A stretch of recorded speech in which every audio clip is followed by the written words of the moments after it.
Chris Mecate. I'm fighting on August 12th in the UFL featherweight semifinals. Your first fight at UFL 1 was an outstanding victory against the hometown fighter. So you were up against the crowd as well as, Jose Delgado. How happy were you with that performance and getting the win in the dominant style that you did? Yeah, I don't know if I would use the word happy with how I felt, but I liked the way I competed. I wish I would have got him out of there. Maybe in that third round, I was starting to feel him. The dude fought the whole time, all the way through. He was tough. I threw some heavy shots, some of that ground and pound, some of those elbows they landed hard and I could feel them. But the dude was tough as nails, but I would have liked to maybe got him out of there in that third round. So I'd say I was satisfied, but there were still things, and maybe that's the competitor in me, never being truly happy about something. But I wish I would have got him out of there in that third round. But the guy was tough as nails, and then I knew they were bringing me in against the hometown kid, and that's fine. They got to do that too. So I just had to go and bring some heat. But the kid was tough. I liked my performance. A couple things, maybe technical things I could have done a little bit better on the feet, and then on the ground as well, just to maybe got the finish. But overall, I thought I performed very well. I'm looking to do even better in this next fight. So yeah. And the next fight's August 12th. How excited are you to get back in that UFL cage? I'm excited. I'm super excited. I've been training, working on adding skills to my repertoire. So, a lot of people, it's so corny to say like I'm getting better every fight, but if you truly are, it is a good feeling. So, I'm always getting better. I have coaches around me that don't let me just kind of, rest on my laurels, and I'm not that kind of person anyway. So I got coaches around me that we've been adding some tools to the tool belt. So I'm excited to go out there and use them, and then get another dominant victory and get a finish this time. You're not just getting better, skills-wise every fight. Your hair's getting better every fight, mate. Look at it. Look at it. It's outstanding right now. It's hanging. Just don't cut it, and it keeps growing. It's funny how that works. I love it. Listen, you already know who you're facing, and you found that out UFL 3 with Keinan Kawaiha's victory there. That meant he would be facing you in this semifinals. Were you impressed with his victory, and what excites you about facing him in the cage, his style in the semifinal on August 12th? Yeah, obviously, I think he's a very tough competitor, and then he has a good pedigree. So, been on a contender series twice. He actually fought my teammate, one of my close teammates, 2 fights ago, I believe, Danny Silva. So my training partners fought him in LFA. So I kind of have a little bit of, I wouldn't say inside scoop, but he's helped me out, like, hey, how he feels in certain positions, and you don't underestimate him here because he's strong here, but here I'd be able to get the drop on him. So I've been using that, and then but I'm excited because he's got a great pedigree. He's fought a lot of good guys, been on contender series, and so I'm excited to go out there and test my skills. He's a tough Hawaiian, so they like to throw down, and then he's a very good southpaw. A lot of good southpaw tactics: lead hand, check hook, pulls, throws his cross. So that the guy he fought in the UFL kind of rushed in aggressive against a counter striker southpaw, and he paid for it. Check hooked him, put him down quick. So yeah, I'm very aware of his skill set, to say the least. And where do you think your advantages lie? It might be a silly question with you and your background and your wrestling pedigree, but is that where you think that you're going to have the advantage? I think I would have the advantage there, but that's not saying. He loves to wrestle. He goes for takedowns. He wrestles a lot, grapples a lot, I guess you would say, in a lot of his fights. So I don't think that's going to be something that he's necessarily worried about because he likes to grapple. He's in there a lot of his fights. So I'm prepared to, shift up a gear and put that pace on him. But then also in the striking field, I know I watch enough of him and I've trained with guys who fought him, so I understand his tactics. So I think I'm going to surprise him a little bit on the feet as well. And we also know what the other side of the bracket is. And I don't know if you've even ventured to sort of look or check out the other guys, because winning this semi-final fight would mean you're in the finals for the belt, the first ever belt. And it would either be against Maduev or against Josh Marsh.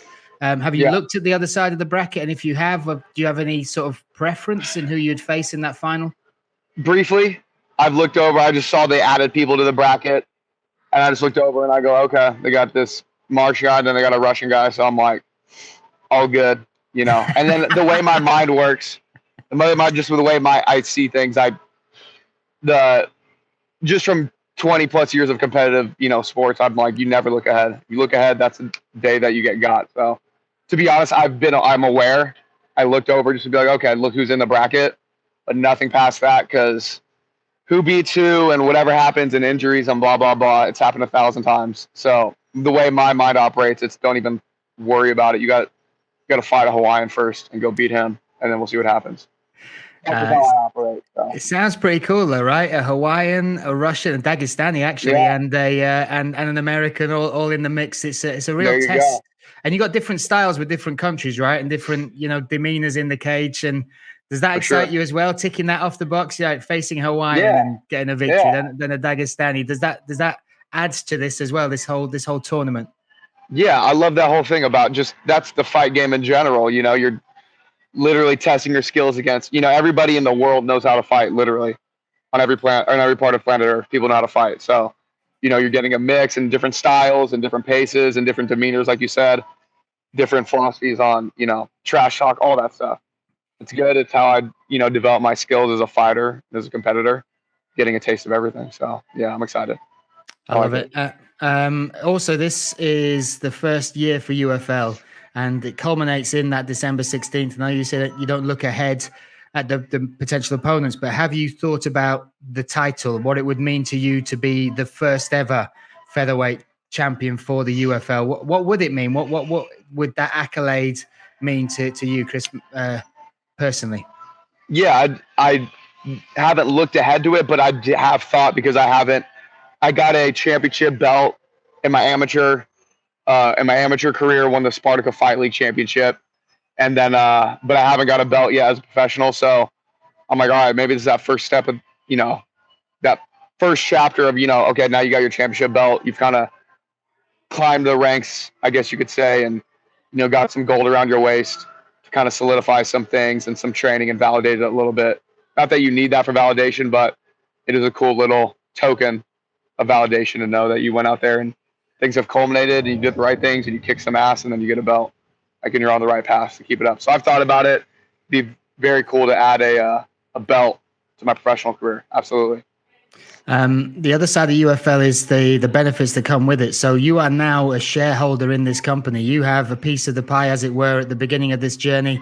What did that mean to you to, not just be a fighter, but also now to be somebody that has part of this company, to be part owner of the promotion you now fight for? Yeah, that was awesome. It was awesome. And then I just think it's cool that they're, opening up these kind of lanes for fighters, and then it's just upping my business savvy, looking forward to things like, okay, this is how I could do certain things to where I could, not be desperate for money later on in my career. And when I'm slowly getting out of the game, I got ownership and then investing, and it just teaches me that other side of athletics and fighting that I need to be aware about so I could, live a good life after fighting. So I love it. And it's just forcing me to branch out, spread my mental wings and learn about those other side of things. And I like it. I love it. I think it's awesome. You talked about, wow, there we go. Is that your Uber arriving? What the hell was that? Is that Elon Musk taking off in a spaceship? I'm outdoors right now, so someone's ripping. Listen, why not? If I had that car, I'd be ripping too. It sounds awesome. The other side is the healthcare, and you've talked about being an athlete for 20 plus years now through wrestling and then now into mixed martial arts. What does that mean to you? And did you ever picture that a company, a promotion, particularly an MMA promotion, would invest in its fighters like that and cover you not just in the fight camp but outside of it as well? Yeah, I mean that's awesome. And then it's more of one of those things. It's you could relax in your training approach to where you're like, hey, you could really open up and actually flourish because you're not worried in the back of your head like, hey, if something goes wrong, I'm screwed. You can go and let it hang, and that leads to better performances, better fighters out there. Their skill set's gonna be around it because they're able to put themselves through things that maybe they wouldn't before if they in the back of their head, subconsciously kind of dialed it back. Because they're like, hey, if something goes wrong here, I might be out for a while, and then how do I have money? All these sort of things that happen when you don't have that. And healthcare is important because you're literally competing to take away someone's health. That's just the bottom line. That's what you're doing in a fight. So just to have that benefit of like, hey, we know you're doing that. We know you're taking away someone's health or someone's trying to take away yours. Here's healthcare to make sure everything is good and we'll patch things up and make sure you can continue to do your job. So it's a good, it's like a weight off your shoulders, I guess we'd say. I love it. Only thing they're missing is hair care, right? That's the only thing they're missing, right? That's it. What's that, dude? Get some hair. Yeah. Listen, the other side that I really enjoyed talking to you about when we were in Phoenix was the coaching you do with the kids and how important that is to you as well. And I also saw something on your Instagram where you were talking about one of your coaches, you know, saying something to you which has stuck with you and helped you through not just wrestling tough times, but other things as well. I think it was something along the lines of like almost like no one cares. Let's just work, just do the work. Yeah. That's what matters. What's it like, you know, going back after a fight like you had at UFL 1 and seeing the kids and knowing that some of them would have watched that fight and being able to inspire them through that? And then also, what would it mean to go through this journey this year and bring the belt back to those same kids that you are training and working with day in, day out? Yeah, it's awesome. It's a two-way street. You know, I coach them and I try to give them lessons and things like you said, like you brought up. I posted something on Instagram about my freshman year in college. We were in a training camp and something wasn't going my way and something wasn't working right. And I probably complained. I don't even remember what I said, but I complained. And then my coach told me, he said, "Hey, Mecate, nobody cares about how you feel except your mom and your girlfriend. And I'm neither of them. So stop complaining." And I mean, he was 100% right. That's just how it is. Someone told me it's not nice. It's not pretty. It's not fair, but that's how it is. And so it stuck with me because I've seen it happen countless times and I've always remembered it. So shout out Coach Mike Dixon if he watches this. Legend, Mike Dixon. That's my guy. Also, shout out you having girlfriends back then. That was a long time before I got one, man. I only had my mom to care. That was it. That was it. Yeah, sure. Yeah. Let's not interview them though. Let's keep them out of the interview. But I'm just kidding. I'm joking. But yeah. So I mean, the lessons I'd give those kids, but it's a two-way street because I tell guys it holds me accountable more than anything. If I'm talking to them about, you know, getting through those rough moments or pushing through when you're tired or digging deep or doing the right things or discipline or blah, blah, blah. And then I hold the mirror to myself when I'm doing certain things and I'm training. I'm like, hey, man, this is what you tell the guys. Like, you're in a tough round. It's the 6th round of sparring, 7th round of sparring. You're dead tired.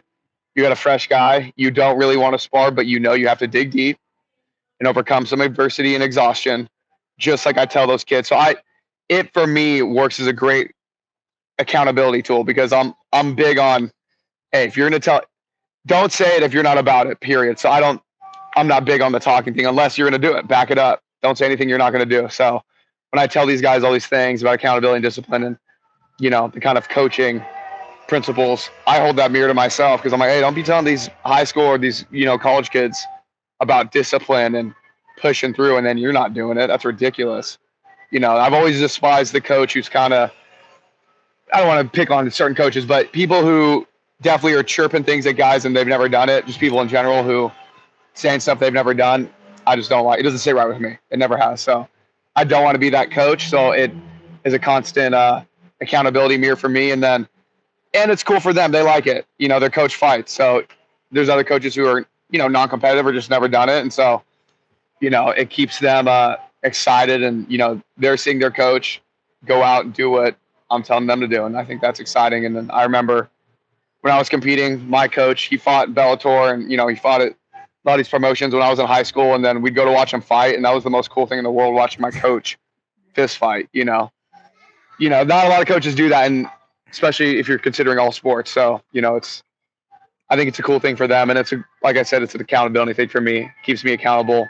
Don't tell them anything that you're not going to do to yourself. So, you know, stay on the path. I love it. Respect. Let's talk about August 12th briefly before we let you go. And thank you again for the time. If no one's ever seen you fight, if say they didn't catch that UFL 1 fight or people are new to UFL and they don't know what to expect from a Chris Mecate fight, what would you say they can expect on August 12th?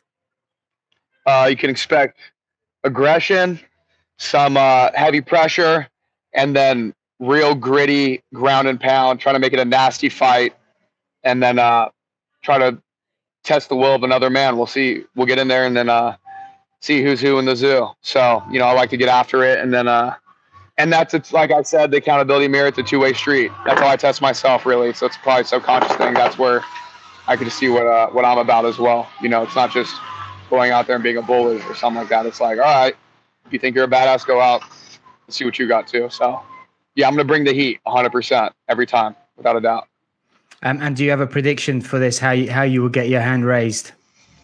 No, I don't. I don't have a prediction. I have some visualization stuff I've been doing, so I've been kind of putting that out there in the ether. But I'm not going to make a prediction. But I will tell you exactly that I will bring the heat 100% as long as it takes, as quick as it is. Doesn't matter. I'm nonstop, relentless. And if that leads to a finish, great. If not, it is what it is. But I will get my hand raised, and then there's going to be a lot of pressure. Love it. So excited for this fight. Just